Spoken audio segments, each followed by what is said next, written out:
بسم اللہ الرحمن الرحیم۔ کسی کے عیب مت تلاش کرو تاکہ دوسرا تیرے عیبوں کی جستجو نہ کرے۔ ملازم سے اپنا راز کہنا اسے ملازم سے مالک بنا لیتا ہے۔ حسن اخلاق سے زندگی راحت اور آرام سے بسر ہوتی ہے۔ اس کو سب شعائر پر مقدم رکھنا چاہیے۔ اگر تم امیر بننا چاہتے ہو تو اپنی فرصت کو ضائع مت کرو۔ عقل مند ہے وہ جو ہر کام میں میانہ روی اختیار کرے۔ عورتوں کے کہنے پر عمل نہ کرو، ہمیشہ سکھ سے رہو گے۔ مایوسی انسان کی سب سے بڑی دشمن اور اللہ تعالی کا عذاب ہے۔ ہم دولت سے کتابیں حاصل کر سکتے ہیں لیکن علم نہیں۔ زندگی کا ایک مقصد بنا لیجئے، پھر اپنی ساری طاقت اس کے حصول پر لگا دیجئے۔ آپ یقیناً کامیاب ہوں گے۔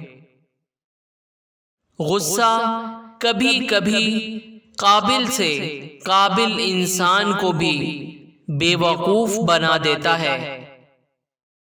ہمارے کھانے کا مقصد زندگی کا قائم رکھنا ہے، نہ کہ زندگی کی غرض صرف کھائے چلے جانا ہے۔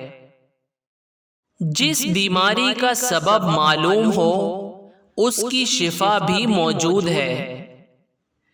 جس دروازے سے شک اندر آتا ہے، محبت اور اعتماد اس دروازے سے باہر نکل جاتے ہیں۔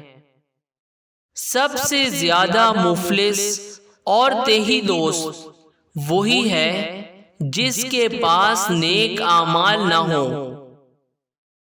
جب تک تم بھوک سے بے تاب نہ ہو جاؤ اس وقت تک کبھی کھانا نہ کھاؤ۔ غصہ ہمیشہ حماقت سے شروع ہوتا ہے اور ندامت پر ختم ہوتا ہے۔ ہر ایک نئی چیز اچھی معلوم ہوتی ہے مگر دوستی جتنی پرانی ہو اتنی ہی عمدہ اور مضبوط ہوتی ہے۔ علم بہت ہیں، عمر کم ہے، وہ سیکھو جس سے سب علم آ جائیں۔ اچھی بات چاہے کسی نے کہی ہو وہ اچھی ہے، اسے غور سے سنو۔ ہم دولت سے نرم بستر حاصل کر سکتے ہیں لیکن نیند نہیں۔